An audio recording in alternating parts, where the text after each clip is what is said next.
지금부터 동국대학교 불교문화연구원 HK 플러스 사업단의 해외석학 초청강연회를 시작하도록 하겠습니다. Many thanks for coming this very fascinating special lecture today. We've invited a great Professor Jens Braarvig in Norway, Oslo, for having today's open lecture. But before getting to the lecture, let me introduce Venerable 정덕 who organized this special lecture today. 오늘 특강을 위해서 세계적인 석학이신 노르웨이 오슬로 대학의 옌스 브라빅 교수님을 모셨습니다. 특강에 들어가기 앞서서 먼저 오늘 이 자리를 마련해 주신 동국대학교 불교문화연구원장 정덕 스님의 간단한 인사 말씀 드리겠습니다. 예, 반갑습니다. 정덕입니다.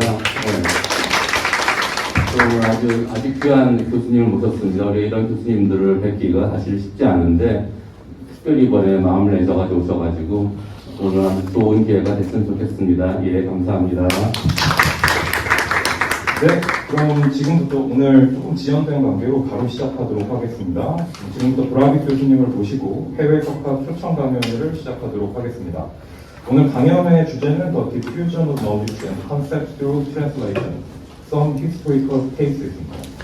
이 부분, 이 주제뿐만이 아니라 이제 이 브라빅 교수님께서 이끌고 계신 스퀘어 컬렉션에 대한 다양한 연구 성과들에 대해서도 많은 이야기를 준비해 주셨다고 합니다. 또 아울러 오늘 통역을 맡아주신 한재익 박사님 또한 소개시켜드리면 한재익 박사님 오늘 동국대학교 불교학부를 졸업하셨고 인도철학과에서 석사학위를 받으신 후 브라빅 교수님께 박사학위를 받으셨습니다.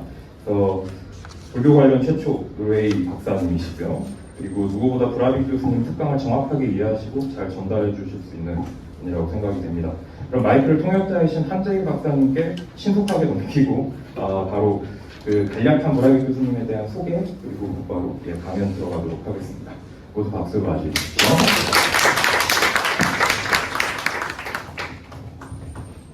네, 안녕하세요. 한재희라고 합니다.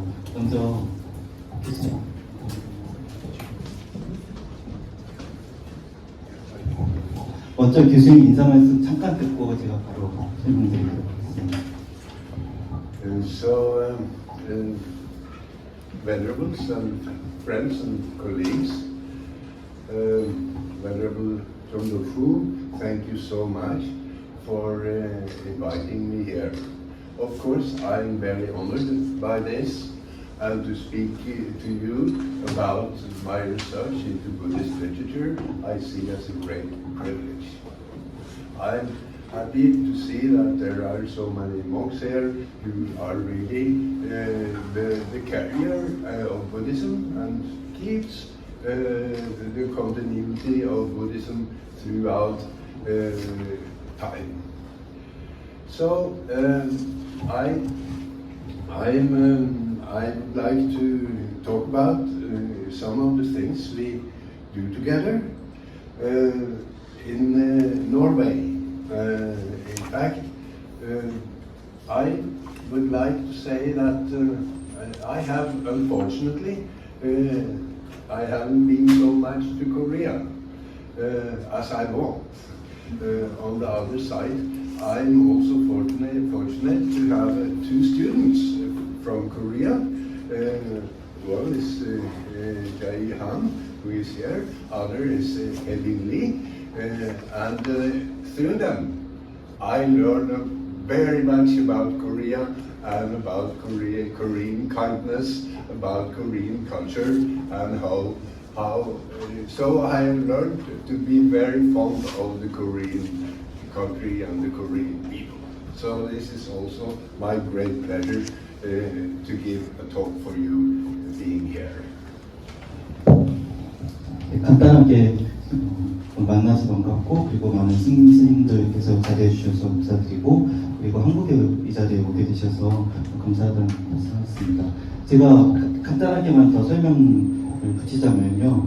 교수님은 1994년부터 오슬로 대학교에서 아시아 언어 문명학부에서 강의를 교편을 잡기 시작하셨고요. 2019년까지 그곳에 계셨고 이후 은퇴하신 후에는 노르웨이지안 인스티튜트 오브 필롤로지, 우리말로 하면은 노르웨이 문헌학 연구소에서 소장 역할을 맡아서 불교뿐만 아니라 그리스어, 라틴어, 아라비까지 다 포함하는 연구 범위를 가진 연구소를 운영하고 계십니다.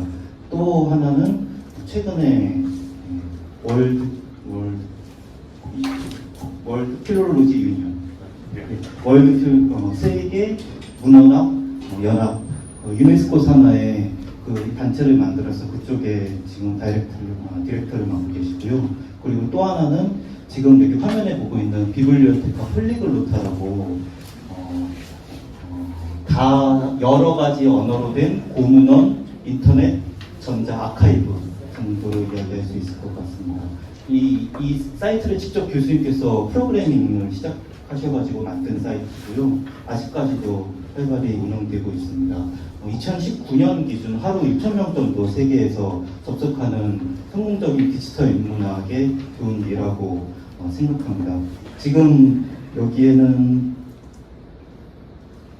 이 아라빅 텍스트, 그리고 성경, 그리고 라틴, 그리고 노르웨이, 그리고 모티브, 그리고 올드 노스, 그러니까 고대 노르웨이어 문헌들도 있고요. 그리고 티베탄 칸주류도 있고, 입센이라고 노르웨이 문학 작가의 글도 있고, 그리고 제일 중요한 것은 여기 불교 문헌 관련된 자료가 있습니다. 이 사진은 교수님께서 가장 존경하시는 에티엔 라모트의 사진이고요. 그리고 여기에 금강경 등등 여러 가지 문헌들이 있습니다. 오늘 이거에 대해서 먼저 간략하게 이야기하신 후에, 그리고 마지막으로 교수님께서 많은 활동을 하신 것 중에 가장 중요한 거는 스코인 컬렉션이 있는데요. 그것도 이 안에 다 포함이 되어 있습니다. 오늘 그래서 말씀드릴 것은 비블리오테카 폴리글로타, 두 번째는 스코인 컬렉션, 세 번째는 오늘 핸드아웃으로 나간 그 디펜던트 랭귀지에 대해서 세 가지 주제에 대해서 간략하게 말씀하실 것 같습니다. 네. 그럼 마이크 교수님께.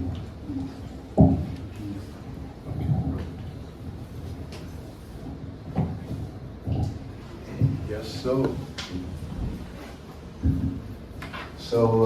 our work then is connected to this page as Dr. Han here has shown, and much of what we do end up here as material for study. And the idea of this page is to show that many national cultures are really a projection of a bigger culture which is around. And that ideologies and religions, they are often translated from one language into another. So to understand one culture, one can say that language study and translation study is a tool to understand how culture spreads throughout history, throughout geography in the world. So translation is a way to access and understand the historical continuities. Of course, my study has mostly been Buddhism from the beginning. I started to read Buddhist literature, say, 50 years ago. That long? Yes. and I spent much of my time studying Buddhism. Buddhist religion and Buddhist ideology, Buddhist culture is very much a multilingual culture. It starts in India with Pali, with Sanskrit. It's translated from the 2nd century AD into Chinese. It's translated into Tibetan. It spreads to Korea, to Japan. It's translated into all almost all the great Central Asian cultures, like Mongolian, like Uyghur, like Tangut. They translate Buddhism into their own language from Chinese. So Buddhism, yes, indeed, according to the word of the Buddha, that language is not important, but that Buddhism, the understanding of Buddhism is most important. So you could portray Buddhism in many languages. Opposite to Brahmanism, which of course you cannot do without Sanskrit, but according to Buddhism, Buddhism can be learned in many languages, and it has spread throughout East and South East Asia for, well, 2,000 years. And in this sense, to understand Buddhism as a global phenomenon, it's important to understand all its manifestations and to understand the history of Buddhism in a global sense. Then you have to study a number of languages. So this is the idea of the Bibliotheca Polyglotta, to show how Buddhism is translated. So we can maybe show an example here, the famous Vajracchedika Sutra, Diamond Sutra, as they say in English. We have put on to this Bibliotheca Polyglotta, and then we can show how this is used. Please go ahead and show the Vajracchedika. Yes. Yes. 먼저 교수님 말씀하신 거는 지난 50년 동안 불교학과, 불교학과 관련된 다양한 고전어들을 공부해 오셨는데 가장 중요한 것은 언어는 중요하지 않지만 중요한 것은 불교가 가지고 있는 내용, 콘텐츠가 중요하다. 그리고 그 언어는 그 콘텐츠에 가장 정확하게 도달할 수 있는 도구이며, 그리고 불교는 세계적인 하나의 현상이고, 그것을 이해하기 위해서는 불교 하나만 이해하는 것이 아니라 그 주변 다양한 맥락들을, 종교적이고 사회적인 맥락들을 이해함으로써 불교를 더 정확하게 파악할 수 있다. 이것을 강조하셨습니다. 따라서 다시 한번 정리하면은 불교 번역과 불교 도구 언어들에 대한 이해는 불교를 더욱더 정확하게 이해할 수 있는 수단이 된다. 이것을 강조하셨습니다. 그리고 지금 비블리오테카 폴리글로타 안에 있는 이 많은 텍스트들이 있거든요. 여기 보시면은 담마바다도 여기에 있고, 그리고 아시바 고스가 운영들도 있고, 프라시냐 파라미타 텍스트들도 여기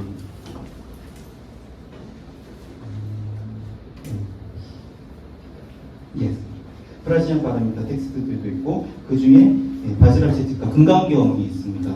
이 여러 가지 문헌들 중에 교수님께서 가장 좋아하시는 게 바지라체티카 텍스트인데요. 그 이유가 여기 보시면은 산스크리트본이 있고,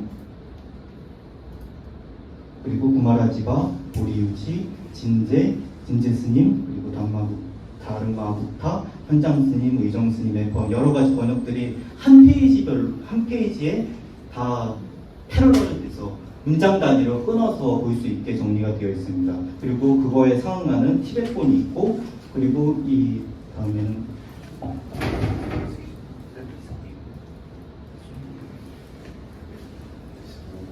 이건 몽골어고요. 그리고 맨 마지막에는 스탠포드 코레리슨 교수님의 번역이 있습니다.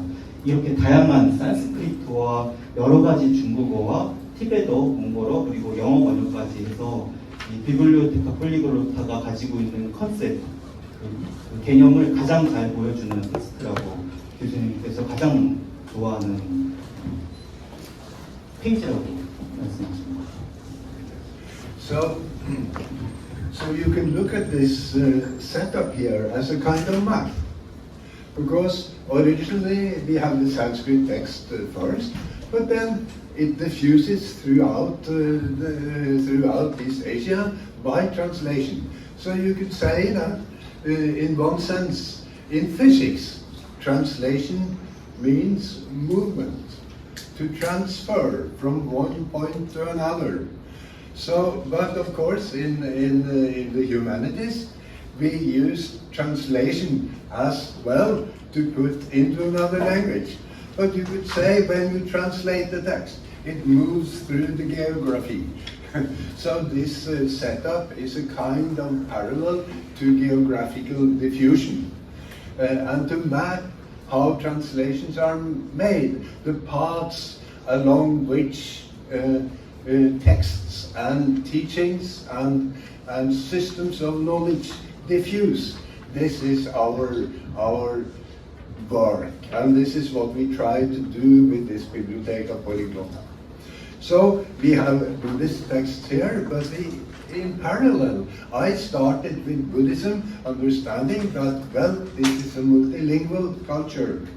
But we have used the same principle to understand Christianity. Of course, it's in Greek and Hebrew and translated in both senses into the geography, but also into other texts in many, many, many languages.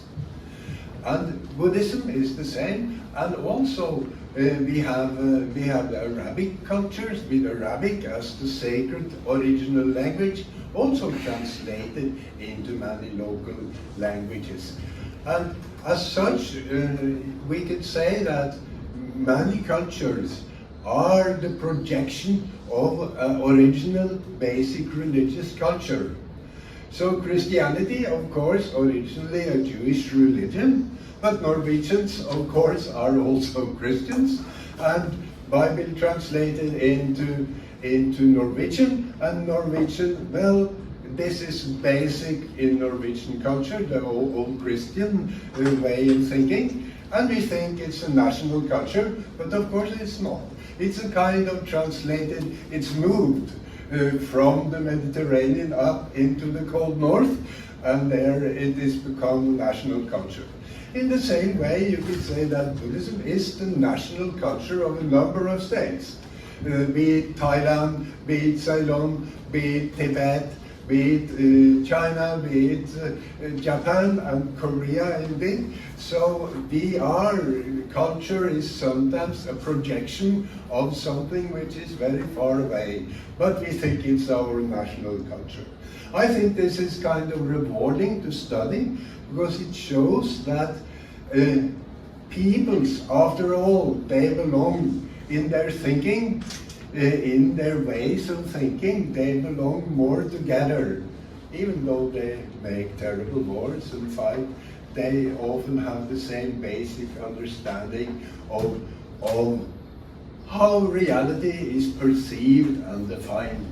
So this is what we try to study, and as you understand, our endeavors is somehow directed and has the aim to understand culture broadly, but philology and text studies and language studies, as we argue, is very basic to understand culture and the ways of thinking of all people. Because, well, India may be far away from Korea or China or Japan, but the kind of Buddhist teachings are transported into these areas, just like Christianity is transported into the various parts of Europe, defining their thinking on the way. So studying, well, and it's an open question, of course, whether Norwegian Christianity is the same as the original Jewish Christianity. And of course it's not. But in some sense, it is also a continuity. And to study those continuity, this is very much what we try to do. And so we use philology, language studies, and study of languages in parallel forms to understand the spread of thinking, the spread of culture, and indeed the spread of philosophy. And of course, connected with language studies, there are many, many philosophical problems which appear. And indeed, the Buddhist philosophers in India, they definitely were interested in language as a basic field for studying philosophical problems. What the various things of semantics, what the words mean, and so on. So this Bibliotheca Polyglotta, as you see, is directed in that with that aim. So you see here the Vajracharika, we have many texts, and it can be used as a dictionary because you can search it, and then you have a kind of sentence dictionary. You have the sentence will be translated by another sentence, and you could say that we have ordinary dictionaries, you have word by word. But words, well, what they really mean, we only find out when we read the whole sentence, or for that sake, the whole book, or the whole system of knowledge encapsulated in the various systems of thinking. And it's also, this Bibliotheca Polyglota is also a tool for learning. If you know, can read the Chinese characters, well, then and can read Buddhist texts with the Chinese characters, then you more easily can access the Sanskrit. More easily you can, and from Sanskrit you can more easily access Tibetan translations, because when you know the system of thinking, then you understand. But and you may know what all the words mean, but if you don't know the system of thinking, it's difficult to understand what Buddhism means and other texts. So this is a tool which we developed with this aim, and you could say it's language studies, but really the aims are also philosophical and cultural, and of course religious studies. Here we have sentence by sentence. You think you can move and see how it works? Yes, please. 너무 많이 얘기하셔가지고 먼저 번역에 대해서 말씀하셨는데, 번역은 그냥 단순히 단어를 이렇게 옮기는 것이 아니라 단어 하나의 출발에서 도착어로 옮겨가는 것이 아니라 그 안에는 지정학적 요소와 사회적인 맥락, 역사적인 맥락, 모든 것들을 포함해서 그 변천을 이해해가면서 따라가는 것이 번역이라고 말씀하셨고요. 그리고 교수님께서 항상 강조하는 개념이 그 지식의 확산, 지식의 확산을 항상 강조하시거든요. 그것을 한눈에 확인할 수 있는 게 비블리오테카 폴리글로타이고, 그것이 그 컨셉이 그대로 녹아 들어가 있는 것이 이것입니다. 그 위에서부터 보면 산스크리트어로 오리지널이라고 할 수는 없지만 그래도 그것에 가까운 산스크리트어로 쓰여진, 인도 언어로 쓰여진 텍스트가 있고, 그것이 처음 구마라집의 번역에서부터 어떻게 중국 안에서도 변해왔는지를 그 시대에 따라 시대 순으로 확인해 갈 수 있고, 그것이 지정학적으로 넘어가서는 티벳에 와서 어떻게 번역이 됐는지를 알 수 있고, 또 그 티벳을 지나서는 몽고까지도 그 모든 지식의 확산을 우리가 따라가면서 한눈에 확인할 수 있는 그 툴을 만드는 것, 그것이 비블리오테카 폴리글로타의 컨셉이라고 얘기하셨고요. 그리고 또 하나 강조하셨던 거는 그 우리가 보통 모르는 사전 텍스트 있다 모르는 단어가 있으면 사전을 보잖아요. 그런데 그 사전에 나오는 단어의 뜻이 우리가 원하는 게 아니거나 아니면 텍스트를 이해하기에 부족하는 경우가 많이 있잖아요. 그래서 교수님이 생각하셨던 게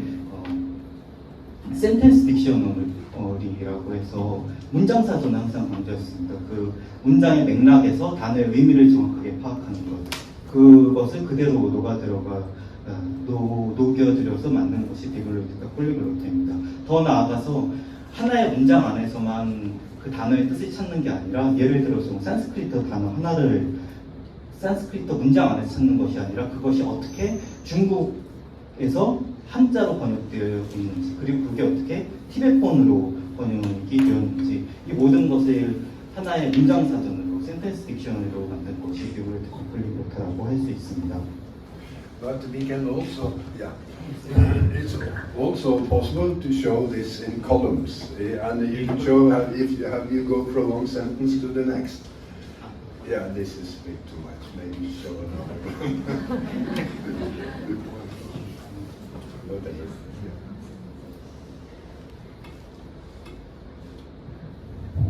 다른 단막받은 저 석사 수업 때 황순희 교수님께서 쓰셔서 처음 들어봤던 것인데요.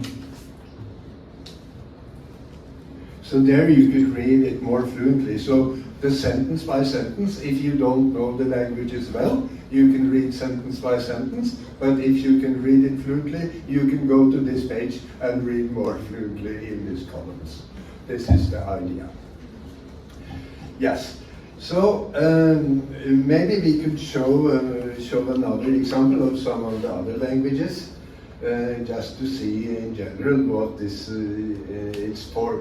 So I would like to mention that Buddhism is the biggest one, and it started with Buddhism. And for me personally, it was the multilingualism of Buddhism which inspired me to use and make that model to understand how cultures, they are much about the same sacred text originally, but then they are translated, and to understand this translation activity throughout history is a way to understand history then. So maybe we can show, maybe Library of Old Norse. No, it's not so good. But maybe Bible.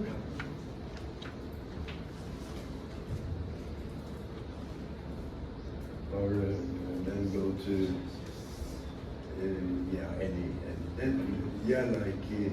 Leviticus is fine.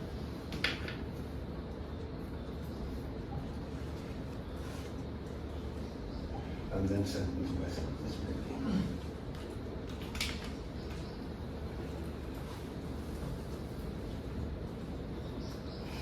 One more.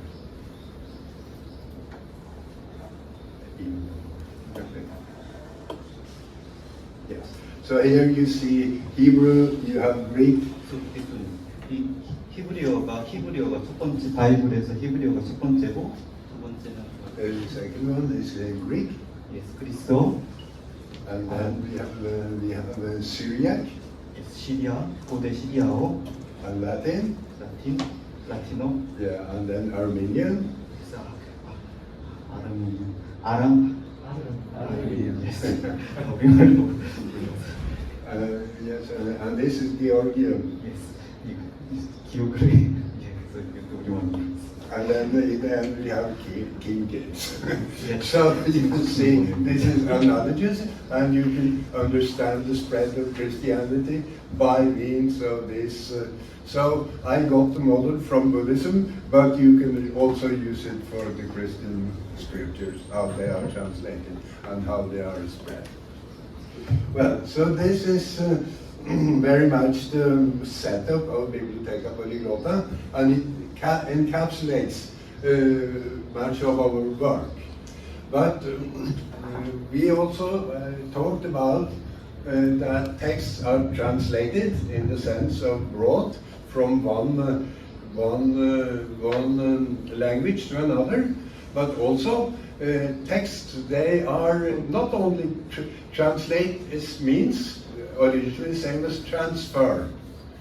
So the transferring of text from one language to another is parallel with transferring manuscripts from one place to another. They are also translated in the sense of being moved through the geography.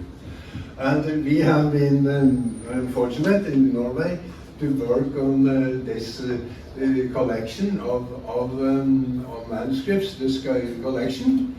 And this is a typical example how texts are translated in the sense of being moved.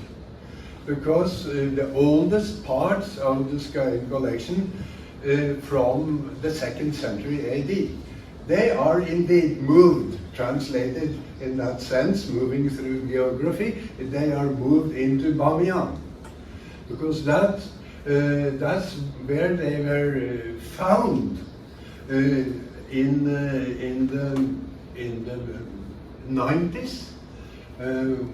And they were found just 1.2 kilometers at the site of the Buddha, which tragically was blown out by the Taliban in the 90s. So that was of course a terrible thing. And then these manuscripts were bought, and they the manuscripts is sometimes an exaggeration, for they are mostly very, very small fragments. So these fragments and well, some few complete manuscripts were bought by Mr. or Dr. Skayen. He is now an honorary doctor in Thailand, so I must call him not Mr. but Doctor. And he has bought them systematically when they were sold on the antique market in all kinds of routes, but he bought it systematically and brought it all together. And then we had the privilege of studying these very interesting fragments. And indeed, it's an example of translating moving manuscripts, because many of them are written in India on birch bark. On palm leaf, which is the traditional writing material in India. And then they were brought, well translated, to Bamiyan, where, of course, famous place of movement of Buddhism throughout the landscape. And Xianzang, what is it in Korean? Xianzang? Xianzang, yes. He of course describes Bamiyan and the Grand Buddhas there. So it was a famous Buddhist place throughout the years. So it was natural. They also had a library and had lots of texts. And of course, this is the root of Buddhism when it traveled to China. And that's where the manuscript traveled, that's where the thinking traveled, that's where the rituals traveled, that was where, well, not concretely, but as an idea, that was where the Buddha traveled by help of the industrious Sangha, who worked on this, translated and brought Buddhism to East Asia. So it's a kind of station on the way between India and China. Of course, Buddhism spread a southern route too, through the Malacca Strait, through on the sea.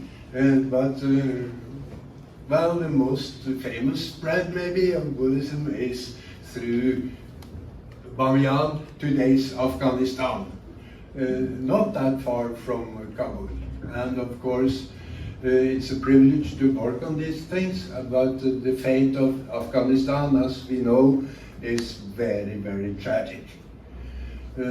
So we have tried to we had some communication with Afghan authorities before the last takeover of Taliban, but now this is of course not anymore in force. But we have tried to make education and things within Buddhist manuscript studies in Afghanistan, but unfortunately we failed. But indeed we have translated, we have worked a lot on this and published a number of books, and the contents of this collection is a kind, there are fragments, yes, small pieces. Well, the Vajracharika is a complete manuscript, but this is a great exception. And it's a unique manuscript, which Professor Paul Harrison at Stanford, who is part of our group, has made lots of work on. And this is a very nice birch bark manuscript.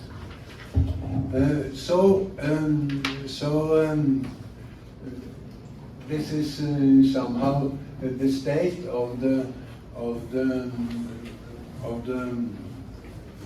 collection, which is kept in Norway. But it seems that we have published a lot, but then we find new things again and again, because I mean it's very difficult to read because there are small pieces, and then we have to put the pieces together, and then we give parallel text, apropos translation, parallel text in Tibetan and Chinese. So we sometimes, and usually really, we have the complete text in translation in Chinese and Tibetan, and then we give the full text in Chinese and Tibetan, or Tibetan, and then we put the fragments within those, so we have a running text. But of course, gives us a view into how the Sanskrit and original text looked like, and it shows its history with its various manifestations throughout time. So this is the way we work on the script material, and of course, as I said, there are lots of fragments, and it's a huge lot of material, and we try to put it together by means of the translations. But it represents almost all the genres, all the types of Buddhist text.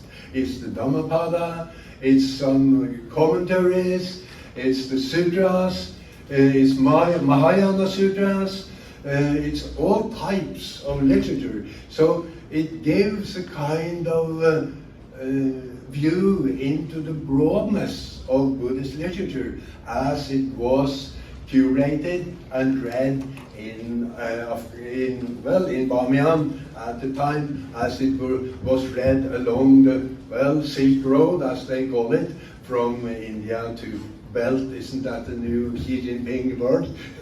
So which this text which traveled along that belt, if you like, into China, or Silk Road, as you say. 5가지 정도 말씀하시는데요.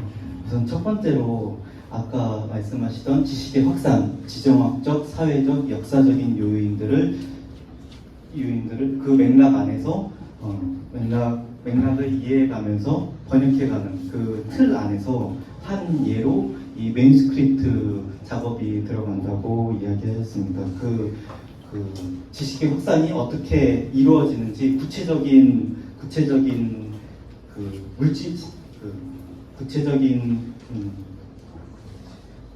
자료를 통해서 볼 수 확인할 수 있는 좋은 예라고 했고, 그리고 하셨고, 또 지금 노르웨이 스코엔 컬렉션에서 다루고 있는 저 필사본은 인도와 중국 사이에서 어떻게 불교 텍스트가 전해졌는지 그 중간 과정을 실제 우리 눈으로 확인하고 손으로 만질 수 있고 그것이 가능한 자료라고 이야기했습니다. 스코엔 컬렉션의 현재 소유자는 노르웨이의 마틴 스코엔 씨인데요. 원래는 사업가이고 고문헌 수집가이고 그리고 고유물 수집가입니다. 그래서 운송업을 하는 사람이고요, 기본적으로. 하지만 취미가 이제 고문헌 수집가인 거죠. 그래서 2년 전에 태국의 마하출라롱콘 유니버시티에서 그 명예 박사학위를 받아서 이제 닥터 마틴 스코엔 씨라고 부른다고 그렇게. 스코엔 컬렉션 자체를 모르는 학생도 있으니까 좀 설명해 줄래요? 그 스코엔 컬렉션의 스코엔은 마틴 스코엔 씨의 이름에서 왔고요. 그리고 스코엔 컬렉션 안에는 그릭, 라틴, 그리고 히브리 그 여러 가지 언어로 된 고문헌들이 있는데 그 중에 불교 텍스트가 3,000점 이상 들어가 있습니다. 이게 10년 전 기준으로 3,000점이고요. 지금은 점점 더 불어나서 이제는 확인할 수가 없을 정도입니다. 왜냐하면은 3,000점을 계산했을 때는 저기 나와 있는 것처럼 금강경의 애처럼 하나의 통째로 폴리오가 있는 경우가 3,000점이고요. 지금은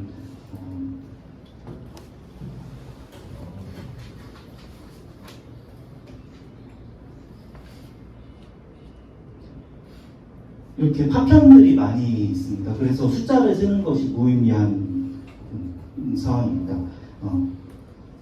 그리고 현재 이 스코엔 컬렉션에 포함된 모든 자료들은 마틴 스코엔 씨의 집에 있는 개인 수장고에 보관되어 있고, 이것을 30년 전부터 스코엔 씨가 하나둘 모으기 시작한 것에 불교 파트를 20년 전부터 교수님께서 직접 스코엔 씨와 이야기하셔가지고 프로젝트를 따낸 후에 이제 스탠포드의 폴 해리슨, 그리고 미넨대의 옌스 하르트만, 그리고 북교대의 마치다 선생님, 카즈노부 마치다, 그리고 베를린의 로라 잔데르 등등 여러 학자들과 같이 협업을 통해서 많은 연구 결과가 나왔습니다. 현재 4권까지 나와 있고 5권, 6권이 준비되고 있고요.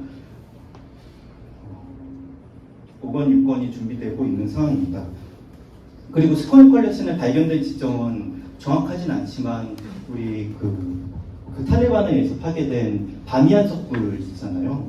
그 근처 1.2km 떨어진 곳에 있는 작은 동굴에서 발견되었다. 그 폭발의 여진으로 동굴이 산이 무너졌는데 산이 무너지고 나서 거기에 동굴이 있었고 그 안에 그 스코엔 컬렉션에 포함되어 있는 피사본들이 들어있었던 도서관이 있었다. 이 이야기를 들었습니다. 하지만 이것도 정확한 것은 아니고 또 여러 가지 루트를 통해서 문헌이 수집된 걸로 알고 있습니다. 어떤 경전들이 나왔나요? 카르슈티로 쓰여진 우선 카르슈티 문헌들이 많이 나왔고요. 그리고 제일 많은 것은 지금 브라움이 문자로 된 것이 나왔고, 그리고 두 가지 필사본 두는 두 가지가 있는데 첫 번째로는 팜립, 그러니까 야자수 나무에 쓰인 것이 있고 두 번째로는 자작나무로 쓰여지는 것이 있습니다. 지금 우리가 보고 있는 것은 대부분 자작나무 잎에 쓰여진 것입니다. 그리고 대승경전도 물론 많이 들어가 있고요. 저는 주로 교수님과 같이 대승경전 쪽을 연구하고 있고, 여기 있는 이예빈 씨는 그 율장 쪽을 하고 있고, 그리고 아바다나도 있고 자타카도 있고 많이 있습니다. 주로 카르슈티 문자 쪽은 워싱턴대의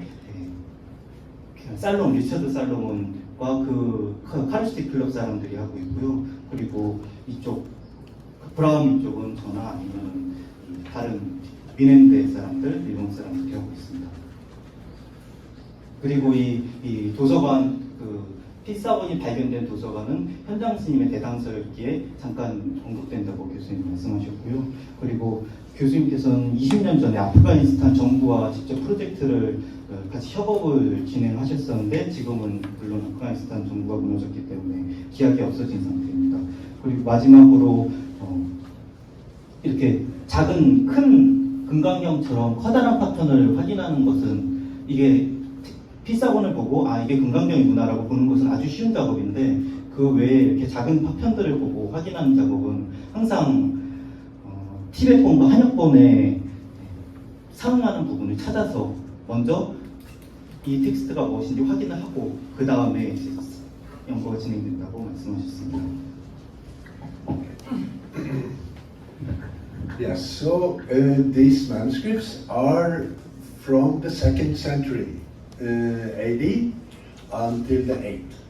So during those 700 years, the writing system developed a lot. So as Dr. Han is saying here, there is one type of writing, which is the Kharoshti, which is one type of writing, and then is the Brahmi writing, which is the other type. And Kharoshti is not developing that much, and it dies out in the 5th century about.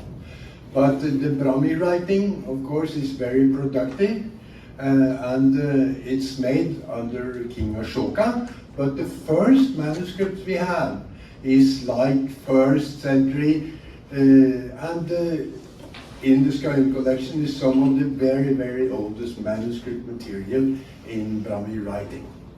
And in some sense, it's a course in Brahmi paleography or writing systems. So you have to learn a lot of writing system. Of course they have continuity, but they are changing. And the way we give a date to each of these manuscripts is by means of style of writing.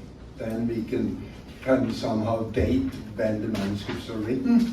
And the great German paleographist, Loresander, she has taught all her magic and all her knowledge, given us all her knowledge about that, and she was part of our editorial board, but now she is very, very, she has a great age and she has kind of withdrawn. But Loresander has learned us all this continuity of writing from the 2nd century until the 8th century. Now, yeah, maybe if you want to translate that.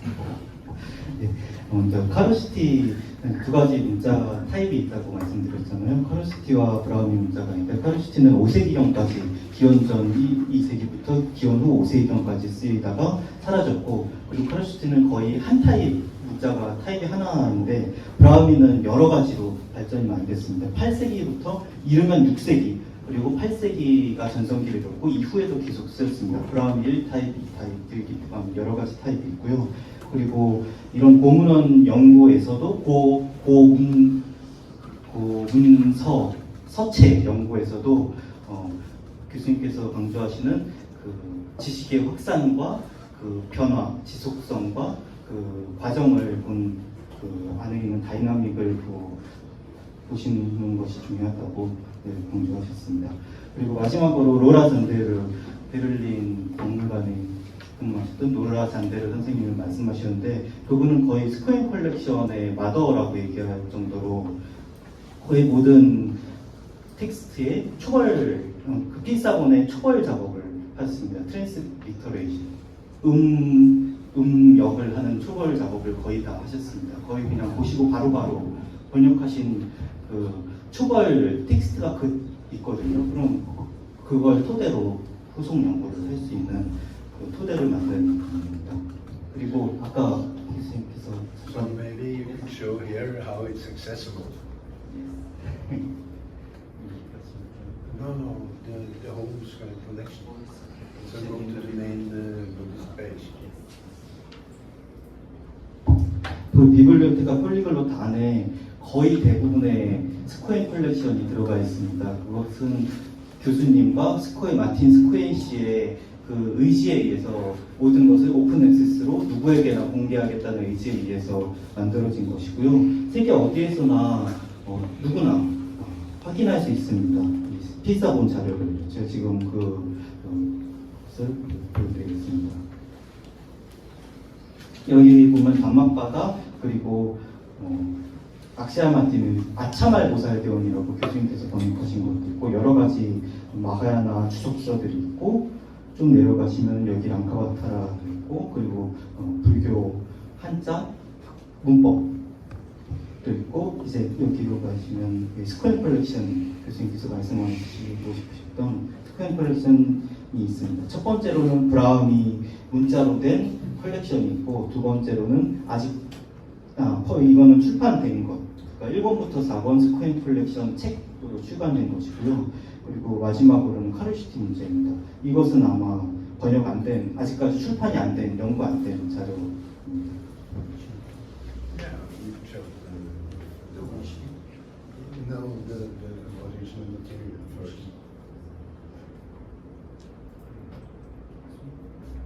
Yeah. Next. Oh, not published, but unpublished. 지금 보시면 이거는 출판된 자료인데 율장 그리고 경장 그리고 주석서도 있습니다.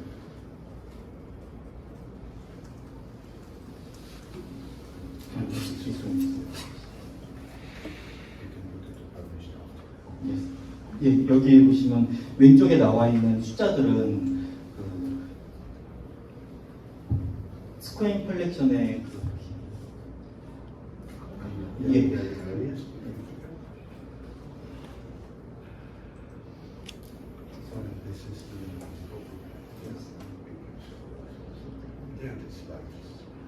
모든 스코엔 컬렉션에 포함된 필사본 조각들을 파편들을 볼 수 있습니다. 물론 모두는 아니고요. 계속해서 발견되고 있기 때문에 확인되고 있기 때문에 업데이트된 것은 한 10년 전 것입니다. So you see how fragmentary these things are, but these fragments are maybe the oldest extant Buddhist manuscripts anywhere. So yeah, in that sense, because it's so old, makes it of course very, very important for Buddhist studies. So you could have a look at it a bit more. 예, 이 가장 오래된 현존하는 가장 오래된 불교 문헌일 수 있다고 하셨고 이것은 브라미 자로 된 그리고 야자수 야자수 나무 잎에 쓴 브라우비 문자로 된 스코인 컬렉션에 포함되어 있는 아직 출판되지 않은 매니스크립트 파편들입니다.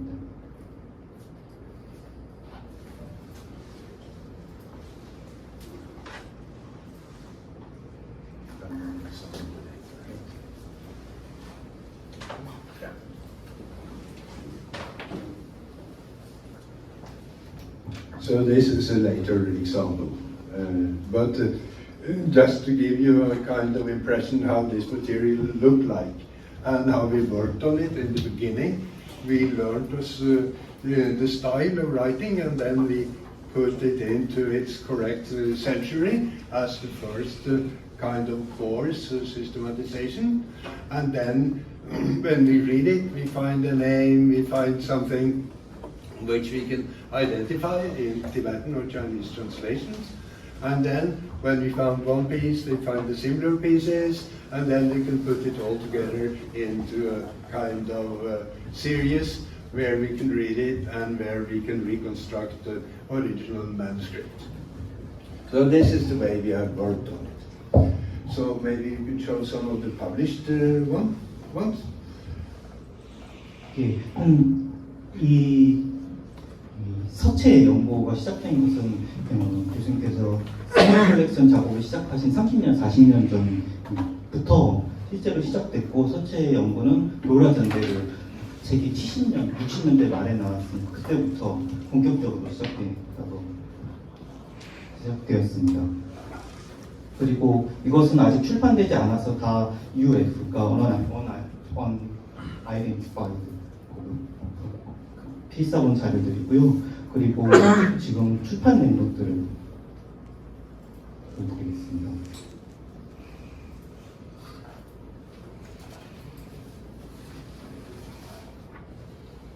Yes.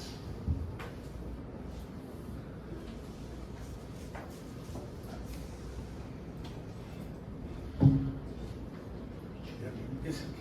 Just go ahead. So here we have,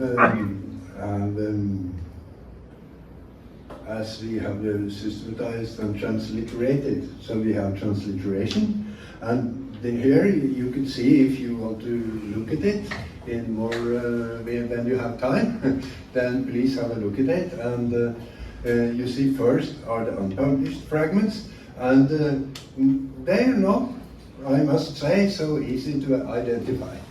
But if you have any ideas and if you find things you could read, please go ahead and then you can publish. But here on this page, almost everything from this collection is, you can have a look at it. And what we show here are very small pieces, but there are also bigger pieces, as you can see. And the books are also, of course, the published books, they have complete descriptions and everything. I think some of them are on PDF for free. I hope, yes. 예, 지금 이 매니스크립트 파편은 반열강경 파편이고요. 그리고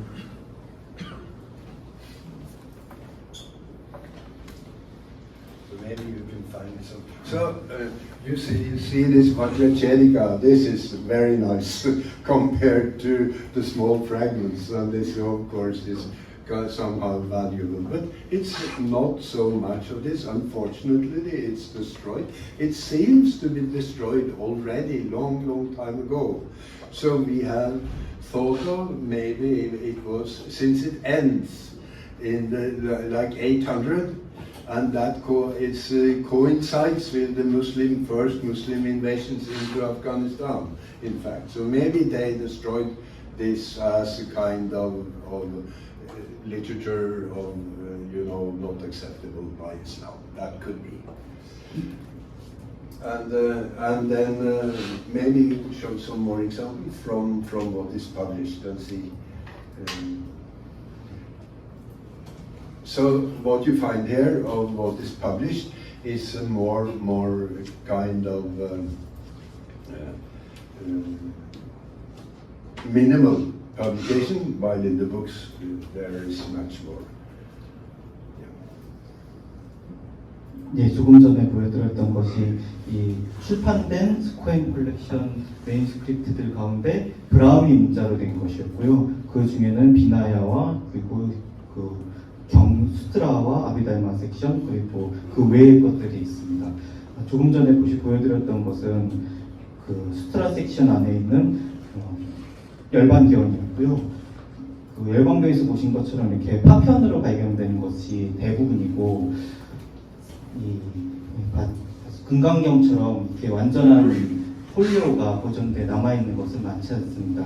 여러분께서 원하시면은 그 언퍼블리스 출판되지 않은 것들 중에 찾으셔서 얼마든지 교수님께 컨택하시면은 교수님 가지고 있는 출판사를 통해서 출판하실 수 있다고 헤르미스 출판. 예. So maybe then we will show the things. I would like also to show the things we are working on now. Because this is a continuous studies and we have published some things and it goes slowly forward and we published 4 volumes, 5th and 6th hopefully will not take too much time. And one of the main works which you now do is the Uttaragranta of the Mula Sarvastivada Vinaya. So these are fragments, but whole is kept in Tibetan, also similar in Chinese, but now we have the Sanskrit and we are publishing on the one side Vaishajya Vastu from the Mula Sarvastivada Vinaya, and this is performed by a group, a research group, and the Vaishajya Vastu, yes, it's done by a Japanese scholar, Fumi Yao. But we work together, and there is also a other Norwegian scholar, Jens W. Borgland, who is working on a part of the Uttaragranta. And we are also very fortunate to have Korean participation in this project because Hegin Lee here is publishing the Manavika section and making her doctorate on that piece. We can show a bit of that work.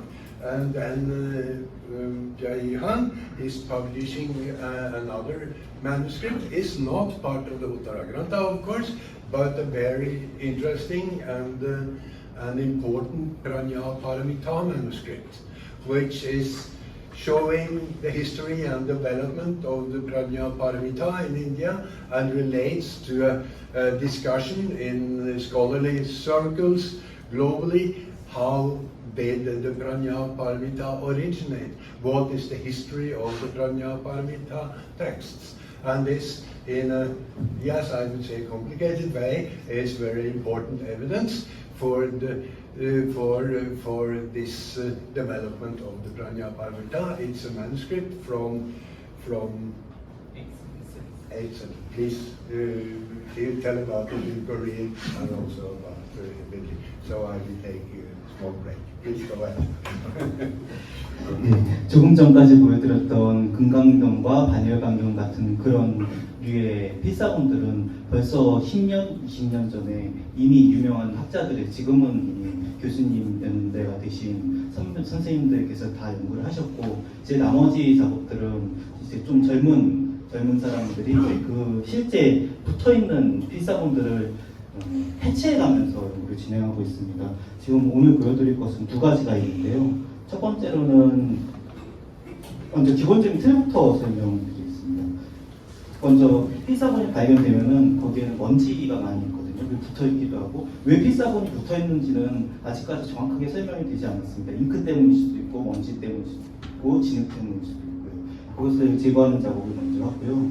그리고 나서는 이제 작은 박스 안에 넣어서, 실제로 필사본은 아주 쉽게 깨지기 때문에 그것을 사람 힘으로 직접 여는 것이 아니라 습기를 조절해 가면서 저절로 필사본이 수축작용을 통해서 해체를 시키고 있습니다. 여기 지금 보시면 잘 안 보이는데 23.9 습도가 그러니까 습도를 높였다가 낮췄다가 하면서 그 피사본이 나뭇 이파리니까 늘어났다 줄어들었다 하면서 조금씩 스스로 붙어있는 피사본들이 벌어지는 작업을 하고 있습니다. 길게는 짧게는 일주일, 길게는 몇 달에 걸리는 작업이고요. 이것은 잘 열리지 않아서 습도가 90도까지 올리는 것을 확인할 수 있습니다. 저희가 인위적으로 조절하는 것이고요. 실제로 수분을 직접 피사본에 닿지 않게 하기 위해서 이렇게 천을 덮어서 하고 있습니다.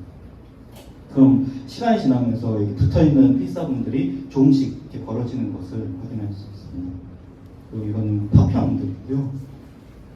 그리고 피사본은 작업할 때 너무 쉽게 부서지기 때문에 장갑을 끼고 하는 것이 아니라 실제 손으로 만져가면서 해야 되고, 그리고 핀셋이나 이런 것보다도 너무 얇기 때문에 실제 종이나 그 종이를 통해서 마지막에 딱 분리하는 작업을 하고 있습니다. 그리고 이 상자는 제가 하고 있는 반야경, 8,000성 반야경은 아니고요. 대풍 반야경이라고 하는데 25,000성과 10만 성이 아니라 25,000성 이전 대풍 반야경이 실제 8,000성 반야경, 25,000성 반야경, 18,000성, 25,000성으로 갈라지기 이전, 더 이전 상태입니다. 6세기에서 7세기경으로 이야기하는데요. 혼 휘누버 같은 경우에는 5세기경까지도 갈 수 있다고 들었습니다. 실제 이 박스를 마틴 스코엔시 수장고에서 받아가지고 나와서 바로 찍은 사진이고요. 그리고 네 번들 중에 첫 번째 번들을 길면 여기 많이 먼지가 붙어 있고 훼손이 되는 것을 확인할 수 있습니다. 이건 다른 파편들이고요. 더 훼손된 상태가 훼손이 많이 되었습니다. 이건 세 번째 번들이고 뒷면이 거의 알아볼 수 없을 정도로 부패되었고 지금 이 부분만 빼고는 해체 작업이 끝난 상태입니다. 그래서 총 4개의 대풍 반야경, 산스크리트어 브라우니 문자로 된 피사본입니다.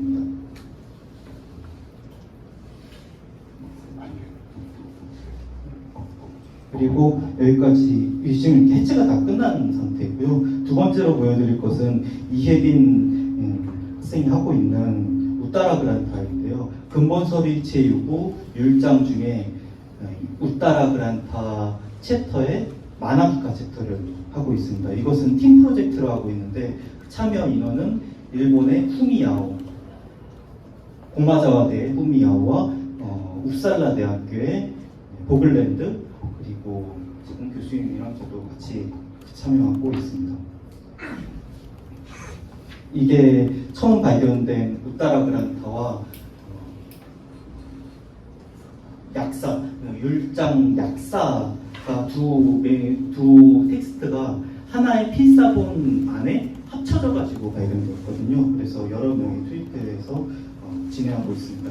약사는 후미야오가 하고 있고 우따라 그란타 가운데 다른 챕터들은 옌스 보글랜드가 하고 있고 지금 이혜빈 학생은 그 중에 마나기카잔을 하고 있습니다. 이것이 연구가 되면은 아직까지 산스크리트어로는 한 번도 발견된 적이 없는 자료이기 때문에 티베폰으로만 있었고 중국본, 한역본 2개는 정확한 번역이 아닌 다른 텍스트거든요. 그래서 처음 발견되는 산스크리트본이라고 할 수 있습니다. 이렇게 파편들이 많이 되어있고요. 그리고 파편들을 다시 해체 후에 하나의 오리지널 이미지로 복원하는 작업을 포토샵을 통해서 이렇게 만들었고요. 그리고 오리지널 이미지를 복원한 후에는 그것에 대한 필사, 음역 작업을 산스크리트어로 옮겼습니다. 네, 이렇게 자잘한 파편들이 많이 생기는데 그것을 아까 보여드린 것처럼 치이는 것입니다.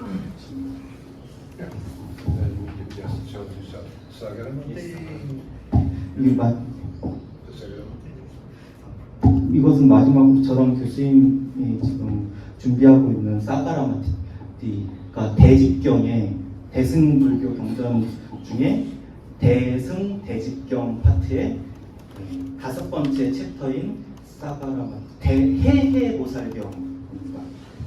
이것도 처음 발견된 산스크리트어 필사본이고요. 벌써 이 기본적인 연구는 다 끝났고 곧 논문으로 출판될 예정입니다. 저 작은 두 조각이 났습니다. 위에 있는 것이 앞면이고요. 벌써는 앞면, 뒷면이고, 그리고 요거 두 번째 조각의 앞면, 뒷면입니다. 그래서 요 작은 두 조각을 읽고 이게 해해보살경이구나 라는 것을 알고 그에 해당하는 산스크리트본과 티베트본을 찾아서 논문을 쓰고 있습니다. Yes, so I guess this is a short introduction to the Skyrim collection, but it's kind of complex and a huge material, showing the broad kind of scope of Buddhism. And you could say that well, language skill and paleographical skills and the skills in language, both Sanskrit and Chinese and Tibetan, is very important for our work. And we shouldn't forget that language reading is very basic in such studies as we do. And it takes a lot of time, I can promise you, to learn these languages and doing this work. But I would like to say we shouldn't forget that this literature is the basis of Buddhist thinking, Buddhist practice, and Buddhist ritual, Buddhist institutions, and so on. So the text, of course, the Dharma part of Buddhism is important, and to keep the reading of such literature alive, we feel that it's important that we are educated in a broad spectrum of Buddhist languages. And this is exactly the same which is the case in European civilization. Of course, one has to read Plato, one has to read the Christian literature in original language to reassess what it's like. And I would like to to underline the importance of learning languages for every aspect of study. And of course, we like the philosophical things, we like the kind of sophisticated things of Buddhism, but I think the training in the philology, the training in language is very, very important. And that goes for the study of Buddhism, that also goes for the study of Western civilization, with the Bible, with Plato, with Aristotle, with the whole thing. And I would say that it's a bit sad that these great philological traditions are not anymore so much emphasized as they once were there. So, if I may, I may humbly ask you to support also the philological activity within universities, because it's absolutely basic. And the fact, I mean, that they know Buddhism in Western countries, now all over the world, it's very much based on the reading and understanding these various texts. So this for the Skyrim collection, and this for my argument that philology is very important also for philosophical studies. And with this, I think we can maybe, time is running fast, and if you like to pose some questions, maybe this is now open. 마지막으로 그 불교학에 있어서 도구 언어를 배우는 것이 얼마나 중요한지, 고전 언어를 배우는 것이 얼마나 중요한지 다시 한번 강조하셨고요. 이것은 불교뿐만 아니라 그 성경이나 플라톤, 아리스토텔레스 모든 것들에 해당된다고 그랬던 것처럼 우리도 마찬가지라고 얘기했습니다. 그리고 필롤로지, 그러니까 문헌학, 언어학을 중심으로 한 문헌학은 철학의 기본 토대가 되는 작업일 뿐만 아니라 동시에 하나의 독립된 논하고 연구이므로 많은 시간을 할애해서 정말 가치가 있다고 강조했습니다. 혹시 질문이나 그런 것이 있으시면 Before getting to the next topic, you wanna have some 질문 혹시 있으신 분 질문하십시오. I have a very simple question. Yeah. I mean, I'm just wondering that among the unpublished fragments, Yes. you think is there any some kind of scripture which correspond to extant Pali Abhidhamma or Pali text? Well, you know, the Buddhist language is a kind of spectre, and from pure Sanskrit into Pali, if you like, and the early texts, they are much more Prakrit-like, as we say. They are much more dialect-like. But then comes the Sanskritization, as they say, which formalize everything into pure Sanskrit, and Pali goes the other way, formalize everything into Pali. But when you read the Ashoka inscriptions, I mean, they are full of dialects. They usually call it Ardha Magadhi, but I mean, that's not true, I think, because there are so many dialects. And maybe Pali, that they were particularly good at it. And they made, you know, they did good work, and they formalized and they took care of the scriptures, but many other traditions just died out. So I think that on the one side, in this material, there are definitely things with much more Prakrit-like language. But it's not really Pali. But you have in Mahayana Sutras, of course, you have all these Buddhist hybrid Sanskrit, as Edgerton calls it. But they're not any pure Pali, I think, because of course Pali was the southern tradition, and this is the northern tradition, so it kind of splits. So I think this is something like Thank you. 다른 질문 있으시죠? 아니 저기 수많은 경전도 좋은 게 많은데 꼭 파편을 연구하셔가지고 그 뭐 좋다고 하는 그런 의미가 있는지.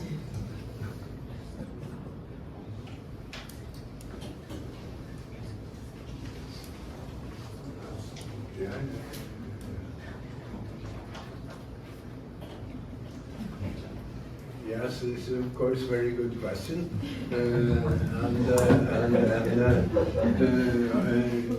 you can say that much of the literature, some of the literature, or much of the literature corresponds to Tibetan and Chinese versions, but then it's good to know they are lost in Sanskrit, so it's good to know how they looked in Sanskrit originally. But what we find is that there are many fragments and many pieces which are not anywhere to be found.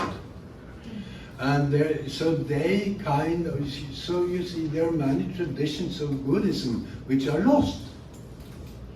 And to study them is also interesting, showing that Buddhism, when you look at it throughout time, there are enormous material which is not anymore with us. And here we find fragments and small pieces which documents other traditions of Buddhism, which is historically interesting and interesting philosophically, you may say. But I understand your question, because it can sometimes be very frustrating to just read one small piece instead of reading a complete beautiful work. So I understand very much, but we still think to document the history of Buddhism is an important thing to do. 네, 짧게 말씀드리면은 다 들으신 것 같은데 산스크리트 본이 없는 경우가 있기 때문이고요. 첫 번째로는 그러면 우리는 차인지와 티베트만 볼 수 있으니까요. 그리고 두 번째로는 산스크리트만이 있는 경우가 있습니다. 그런 경우에는 티베트권과 하역권이 없는 경우죠. 이미 소실된 텍스트가, 그것은 우리가 실제 비록 파편일지라도 그 부분이라도 우리가 읽을 수 있으니까 의미가 있다, 이렇게 얘기했습니다.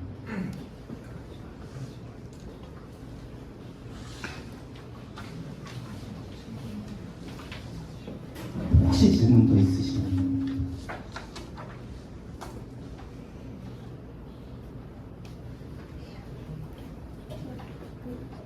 질문 예. 있는데요. 아까 뭐 불교뿐만 아니라 기독교도 마찬가지로 다양한 어떤 전통 혹은 문화나 사상이 이동하는 방식에 대해서 설명을 하셨는데 그게 뭐 트랜스레이션이든 철슈버링이든 이런 식으로 얘기를 하셨는데 말씀을 하셨는데 근데 그런 다른 전통들과 비교해서 불교의 어떤 이동에 뭔가 유니크한 게 있다면 어떤 건지 좀 궁금해요.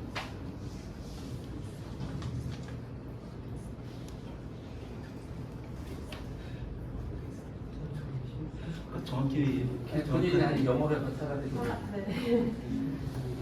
I was wondering if there was anything unique about the way that Buddhist culture or philosophy has moved or like traveled.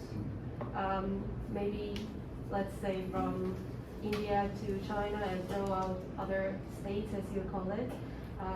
So yeah, what's unique about it? Like, for example, compared to the way that Christianity has traveled. Yeah, that's of course a very relevant question, and I think there are similarities, but of course it's not exactly the same. But you can see that when Norway in the Viking Age and after that, they wrote with runes, but later they imported the kind of Latin learnedness. And that was what created somehow the Norwegian culture at the time in the 12th century around that. Then all the sagas, all the kind of rich literature which comes from that period. It's a projection of Latin and Greek learning from Europe. And you could say that in the same sense, in East Asia, you could say that Sanskrit, from Sanskrit it projects itself into China and creates a kind of learning based on Sanskrit. And then one can also say that from China, from the Han Dynasty and so on, the Buddhist learning projects itself into Korea and into Japan and into Vietnam. And also you could say that the Pali literature and also the Sanskrit learning is projected into South Asia, into Indonesia, into Thailand. So we try to study this way of culture, how from a kind of what we call dominant language, the dependent languages, they adopt the culture and religion of the center. So I think there are many similarities there, that from Greek and Latin, then Europe is projected, and in a sense from Sanskrit, Buddhism is projected all over East Asia, and of course the Chinese tradition also projected into Vietnam, Korea, and Japan. So we try to follow these cultural roots, and there are definitely similarities with a kind of original language, and then this is projected and translated into many cultures around. So this is a model we try to make, and you could say there are areas of you could say that Chinese characters, Chinese learning, Confucianism is a kind of motor language. It's a kind of dominant language projected all over East Asia. And Sanskrit, as also a kind of dominant language, creates a certain Chinese, with Buddhism, way of thinking. And then also Tibetan, same, and and Indonesia, Thailand, Burma, all these are built very much on the Indian learning traditions. In the same way as, if you like, Sumerian and Akkadian is the origin of much of old Middle Eastern culture. So this is the more general studies we try to do, to map the ways or the paths of culture through translation, but also translation in the way that culture from the center of the empire, so to say, is adopted by the states around. Like the Roman Empire, of course, it projects itself all over Europe. in every way. So this is the kind of the superstructure of our studies. And of course, as you say, it's you have many similarities, but also to study the differences is also important, of course.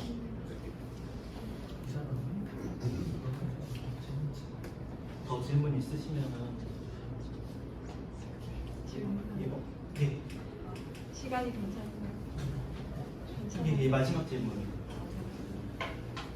Thank you so much for presenting and sharing all the achievements and what you are done now, what you've done now, and it was quite impressed. I was quite impressed by the long-term project. I heard that you've done this. You've done this for more than 20 years. So I don't know this question is appropriate, but how your work and your real life can be interconnected. I mean, how your academic work impact on your real life. Is there any influence? Yeah, hopefully what we study and learn is integrated in our personalities, that we can contribute to communication with the world around us. But of course, I didn't say 20, I said 50 years. So that's a very long time, so I think that, life is very long in a sense, so you can get much done if you. And of course, we doing these things, we find it very interesting, and that is of course, but I don't know whether I can answer your question, how I am kind of connected with my ordinary life. I think maybe this become my ordinary life. I don't know. Thank you for your question. Was it answered? Yeah. Was it? Thank you. This is the kind of a general question that philology or Buddhist philology is a very interesting topic, but it also, that it demands lots of time. It's really awfully time consuming. So you have to spend 4 hours and days just to interpret one word or one sentence. And so now, in this classroom, we are full of students, but very few, 1 or 2, they maybe want to study philology. So, how can Buddhist philology can survive in this everything fast changing 21st century? No, it's of course true that that this philological discipline is time consuming, and also in the sense it takes great resources. But when you think about Buddhist history, think of all the time and the resources put into such activities by printing books and producing the scriptures and keeping the scriptures, reading them, understanding them. So I think this language studies is inherent in Buddhist life.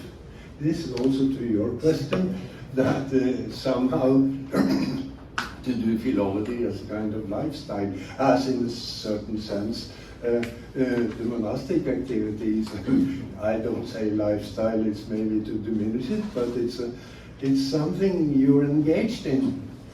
And I don't say that everybody should learn all of these languages, but that within the monastic and indeed academic institutions, we should keep this very important activity alive. And then people can learn a bit, and they can learn to use a dictionary, and they could see that, well, this Korean word comes from Sanskrit, and that is kind of giving the words much more meaning. You see this enormous history behind the word, and that gives a sense of fullness in meaning. And that's indeed is very satisfactory when you see, you know, oh, this is a Sanskrit word. We are discussing this all of the time. That many Korean expressions, they are built on something far back in history. And I think that language is a kind of, it's a historical phenomenon. That we can talk together is that we share a history. So to build multilingual activities really connects the world. So in that sense, I would say that philology is connecting the world. And that's such a very important activity, and it's done so in the past. Yes, Xianzhang, Yijing, and all of these people traveled to India, learned Sanskrit, translated into Chinese, talking about these important disciplines for understanding life, and that, for that sake, has been an activity, and it takes a lot of time. But it's very essential for communication. And that's of course what we are as humans. We communicate, we share thinking. We share food, yes, we share housing, but we also share thinking and talking, which is really the use of philology and giving and bringing history into the present, which makes a rich life. And I very much appreciate the Korean way of appreciating history. And Koreans, as I perceive, they have some look at the past all of the time. And this, of course, is our kind of obligation, I think, as philologists. So not everybody can learn all of this language. It's my job, I can say. But to know about these things and know a bit of it, to understand it, this is my argument. 예.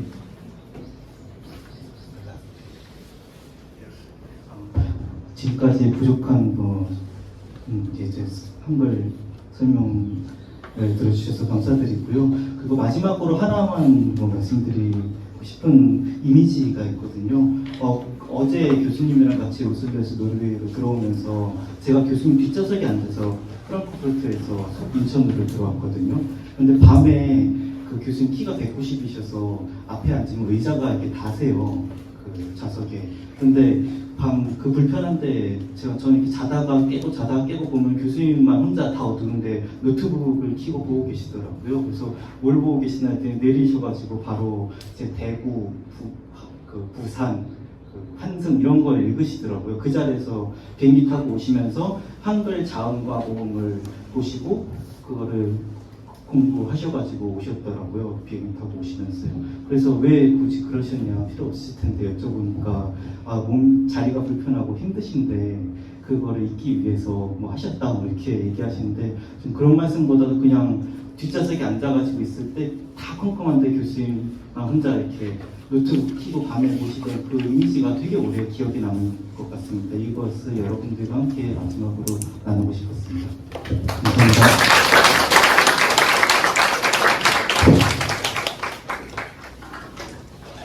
네, 이상으로 오늘 동국대학교 불교문화연구원 HK 플러스 사업단에서 마련한 해외석학 초청 강연회를 마치도록 하겠습니다. 오늘 특강을 해주신 브라빅 교수님 그리고 끝까지 통역을 맡아주신 한재희 박사님께 다시 한번 큰 박수 부탁드립니다.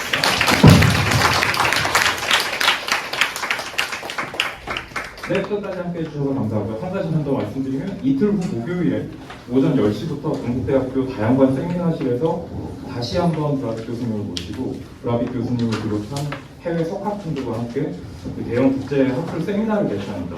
관심 있으신 분들은 많이 참여해 주시면 감사합니다. 네, 감사합니다.